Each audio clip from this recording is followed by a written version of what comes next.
We take the view of this is an ideal opportunity for category management teams to rise to the occasion because they can bridge the gap between profitability from distributors and growth from manufacturers.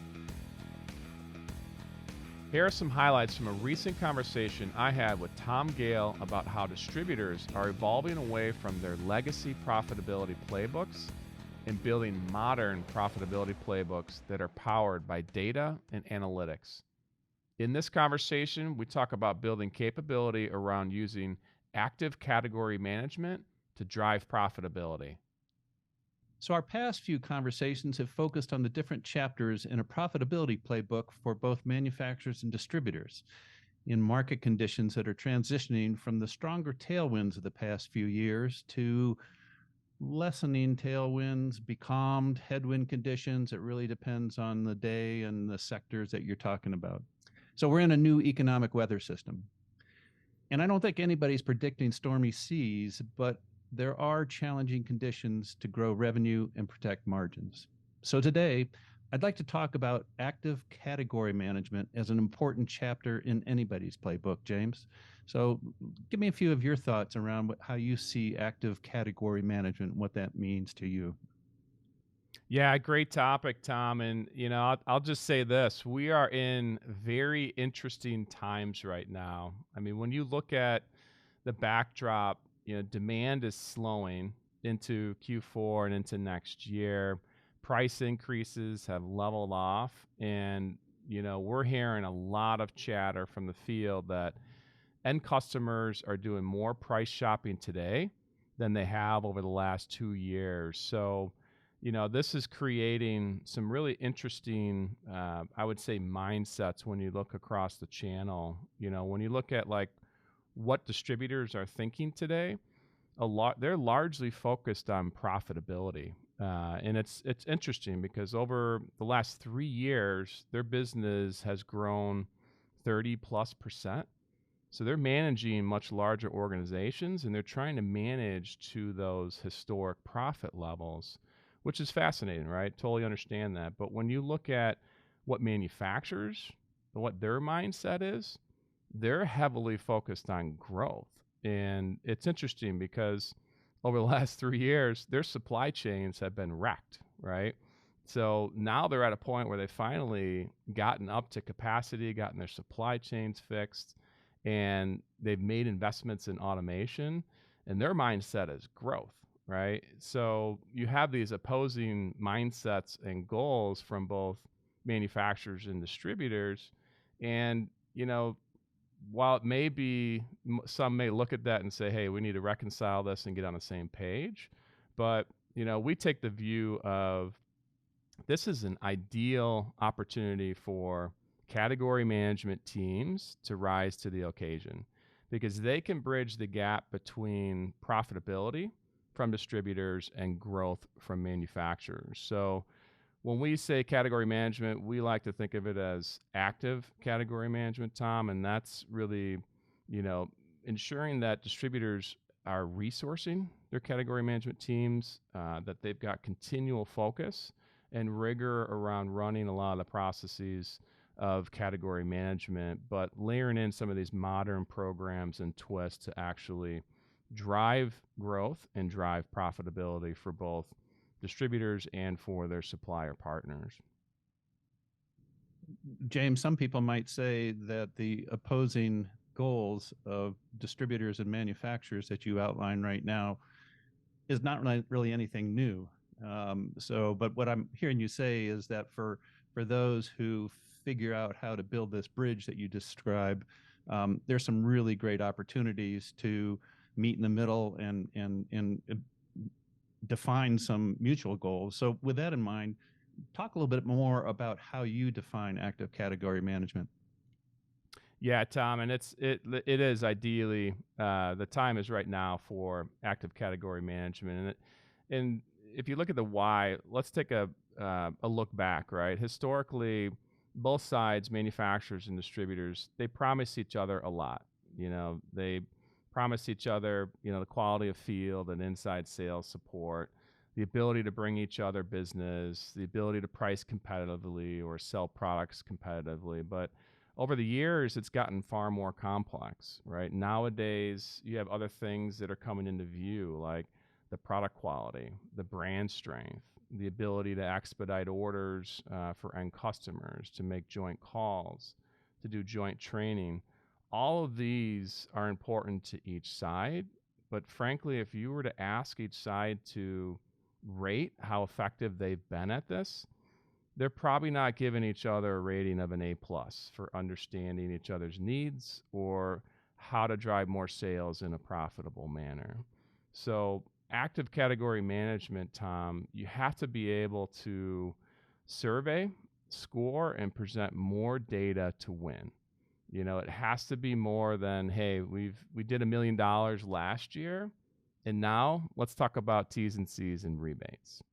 So one way to do this, Tom, with active category management is let's look at improving manufacturer incentive programs. This is a very tangible scenario for distributors to try and improve what they're getting from manufacturers. And any improvement here, Tom, goes straight to the bottom line. And I'll share a story to illustrate this. We were recently at a industry conference, and one of our team members was invited to participate on a panel discussion, and this was exciting because they injected a role playing scenario into this panel discussion where you know two parties were given a fictitious background of, hey, you're a manufacturer or you're a distributor, and you have to come to the table and talk through this price increase scenario. So one of our team members, John Gunderson, was invited to be the distributor in this discussion.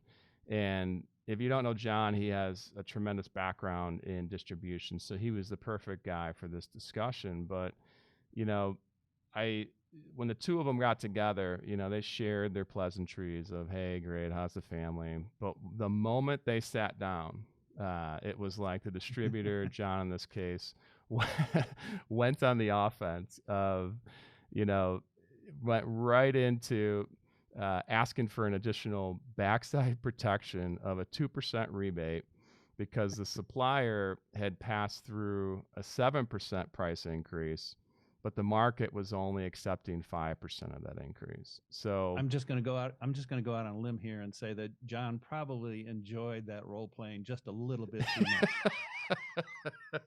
Tom, it didn't get to a point of throwing chairs, but it was there was some tension in the air, and I don't think the audience really knew what to expect. They thought this would be like, you know, fluffy, scripted, but it was real and it felt real. And I don't think most people have been in a situation to where they've been a fly on the wall in some of these conversations, especially when it gets to, you know, hard negotiation conversations. So, as the story went on, it became a little bit more apparent as from both sides, and there was a win-win. But Sure. John was basically saying, you know, you asked for 7%. We were able to get 5. My bosses need me to correct the haircut we just took. And we need you, and you need us. This has to be a win-win, but I need a rebate. In the end, John had to give up, some SKUs on the shelf. Did some creative things with, I think it was return goods authorizations, knowing that the manufacturer needed to bring back a win on their part. But in essence, John gave them more volume and more share in exchange for protection. And Yeah. this is a great example of a win-win scenario. And this is exactly what we mean by active category management. You have to be able to have the teams, the processes, the rigor, and these conversations with your manufacturers to improve some of these programs behind the scenes to where you can manage to a higher level of profitability. What I hear you're saying is this is a period right now where that trench work is really critical. It's really important. Yes, absolutely. Yeah. And So do you have what's another example of active category management? Yeah, I think the next one, which actually came up a lot at this same conference, Tom, and we do a lot of work with distributors and helping them set up, uh, I'll call it a tiered supplier program. And this is extremely timely right now because as demand decreases, it's getting harder for distributors to maintain historic profit that's captured through rebates.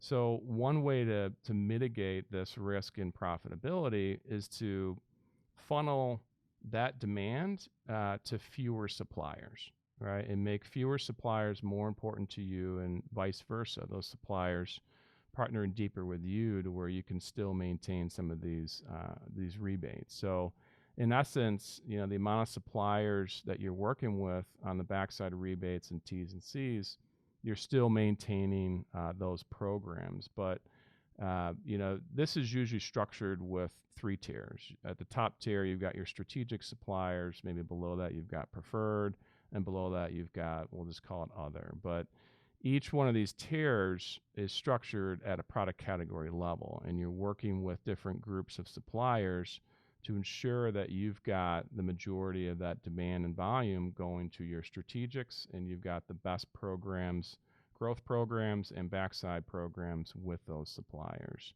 So at the end, the distributor is protecting a lot of their profitability, and manufacturers in this situation are gaining because more of that volume is coming into their brands and whatnot. So if you can get your teams aligned around structuring these types of, I'll call them, tiered supplier programs, that's another great use case for category management.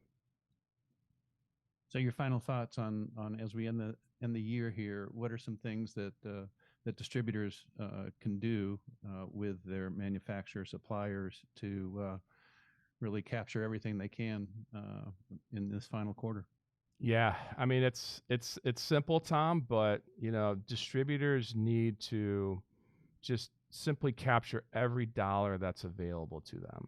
So when you've negotiated these agreements with your suppliers, ensure that you've got the process to capture every dollar earned and claimed. So we're at the end of the year now, on the manufacturing side, they should be all over the distributors who are, at 90, 95% projected goal.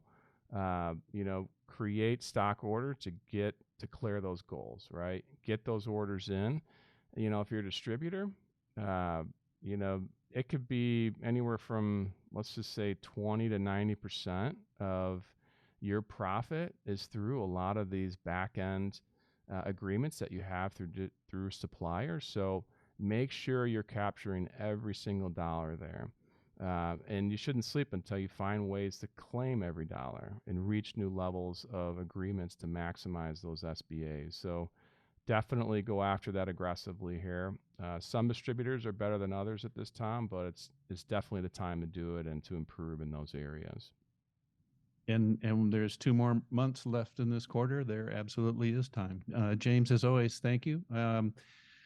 Final piece I wanted to touch on with you today is we are co-hosting the MDM Dorn Data Analytics Virtual Summit on December 6th. We're going to have 5+ hours of content, 3 sections, and we've got some great speakers.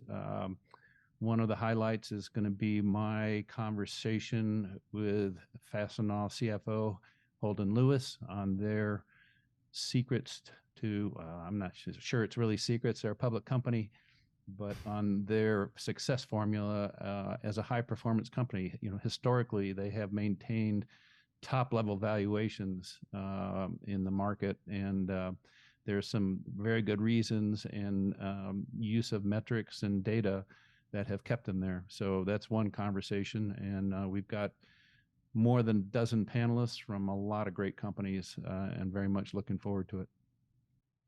Yeah, same here, Tom. That list of speakers and panelists, it's growing, and I am really excited to see and hear and learn from everybody that's going to be, at that event. So super excited about that, and the data analytics, it ties into everything that we've been talking about here, Tom, including category management. So looking forward to seeing everybody at that event. Yep, it's foundational, and we'll have our major launch in this first week of November, so stay tuned. Thanks, James. Talk to you soon. Great. Thanks, Tom.